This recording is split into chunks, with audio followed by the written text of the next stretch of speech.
I want to really talk about something that's come up for me that I think about with relationships.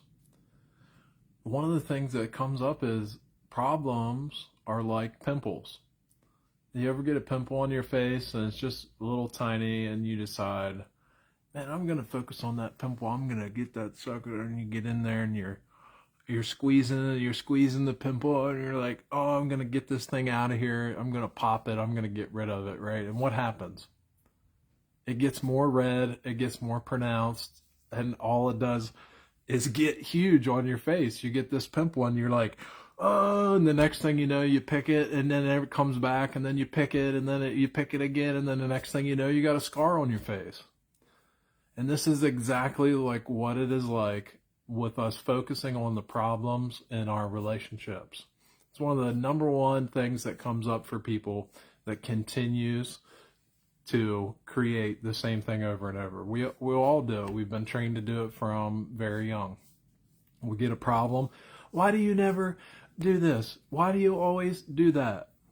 Why do you never spend time with me? Why are you always gone?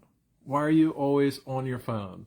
Why can't you just be more caring? Why can't you just be more attention oriented? Why can't you be more present?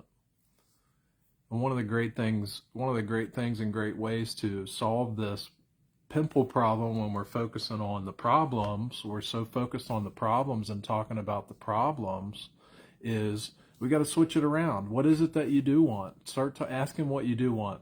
You know, what I would love it would be if we could spend some time together without our phones. You know what I would really love is if we could take some time and go on a walk together. You know what I would really love is if we could go have dinner together without the kids. You know what I would really love?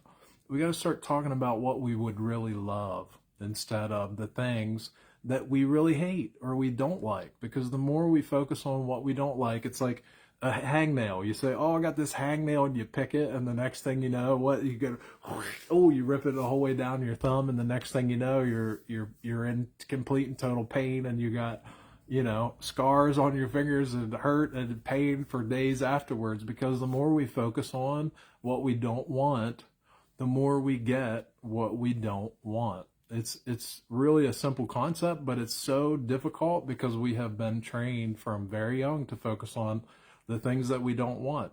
You think about the things that you don't want. So people, we've been trained to see what we don't want.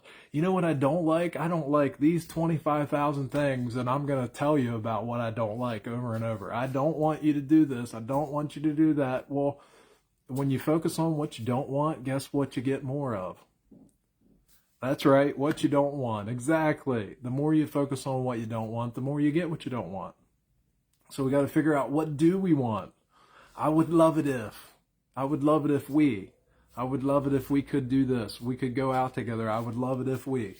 This is a really great practice that I encourage you to do in all your relationships. Talk about what you want with your kids. If they're doing something you don't like, what would you like in place of that? Hey, I would love it if, instead of coloring on the wall, don't even say that, but they're coloring on the wall, and you say, hey, I would love it if we colored over here on this piece of paper instead. Or, hey, I would love it if, you know, maybe your wife's talking, saying things that you feel are hurtful or not nice to you. You can say, hey, I would love it if we could talk about something gentle and kind. Or, hey, I would love it if you would give me some positive affirmations. Or here's something even better.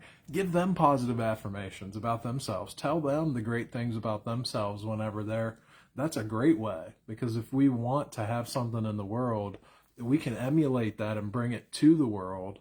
That's how to really, really bring what we want to our life instead of wanting it to come from the outside. So I thank you for watching. I hope you got a lot out of this, and love you. Appreciate you. Thank you. Have a great day. Bye, Rick.